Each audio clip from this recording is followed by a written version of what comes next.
こんにちは、工具屋てっちゃんです。今日の工具屋てっちゃんがおすすめしますはこちら。はい。SK11 のですね、ビットラチェットです。はい。こちらのポイントをですね、いつものように3つでご紹介します。はい。この角度で説明しているのには訳があるんですね。1つ目のポイント。じゃん。薄いということです。ここが薄い。ね。はい。薄いですよね。とっても薄いです。ちょっとね、ノギスで測ってみますね。はい。ここにね、極薄って書いてあります。ね。薄いんです。ね。このセットになります。このセット。ね。で、セットでですね、プラスの1番と2番。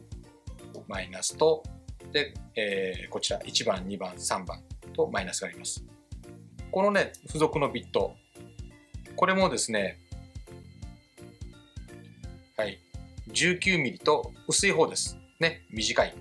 一般的なビットはこう 25mm ぐらいありますんでね、それに比べると 19mm で薄いんですが、さらに薄いんです。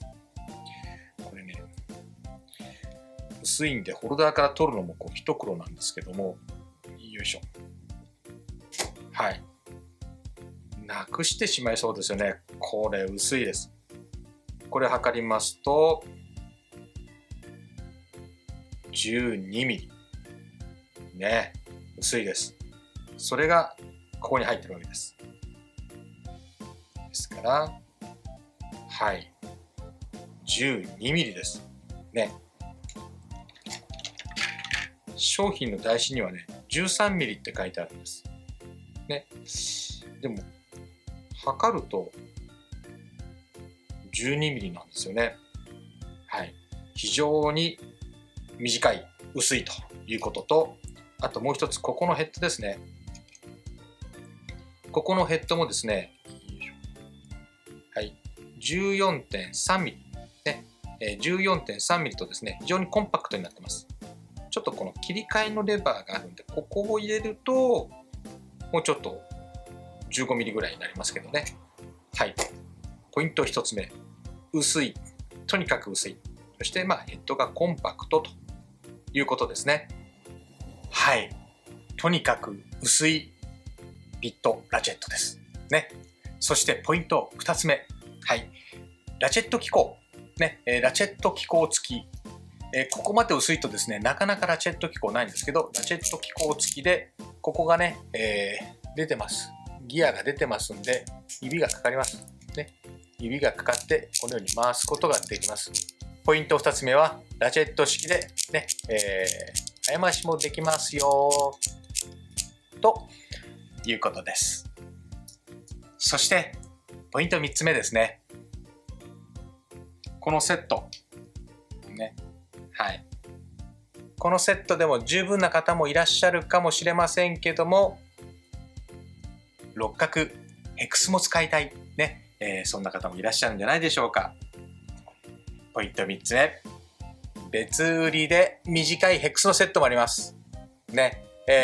マイナスの 4mm 幅、6mm 幅、プラス1、2、3と、ヘクスは 2.5、3、4、5、6とあります。はい。これもね、短いです。これね、ほんと取るの大変。ね。ね。はい。こんな感じで。はい。六角だと、ちょっと、このお尻まで出っ張らないんで、六角をつけると 12.7 ぐらいですかね。はい。になります。ビットによってはちょっとね、厚くなります。でもこのビット自体は 12mm です。ね。はい。で、ついでに説明しましょうね。ビットをどうやって保持してるかっていうと、ここ見えますかね、リング。ね。はい。このリングがですね、ビットを保持します。ですからちょっと入れるときにね、入れにくかったりしますけどね。はい、こんな感じです。はい、とにかく薄いビットラチェットです。薄いビット、世の中にね、あります。一般的なビットっていうのが 25mm なんですけど、薄いビットといってもやっぱり 20mm 前後ですね。19mm とか 18mm とか、そういうビットが薄いということなんですけど、さらに薄い 12mm ということです。こちらの商品ですね、在庫の置いてあるお店とないお店とありますけどもね、取り寄せはできます。通信販売もできますのでね、よかったら概要欄のね、リンクから飛んでいただければなと思います。とにかく薄いビットラチェットが欲しい方、ね、一度こちら SK11 の極薄ビットラチェット、ね、使ってみてはいかがでしょうか。ということで、今日の工具屋てっちゃんがおすすめしますは、SK11 の極薄ビットラチェットでした。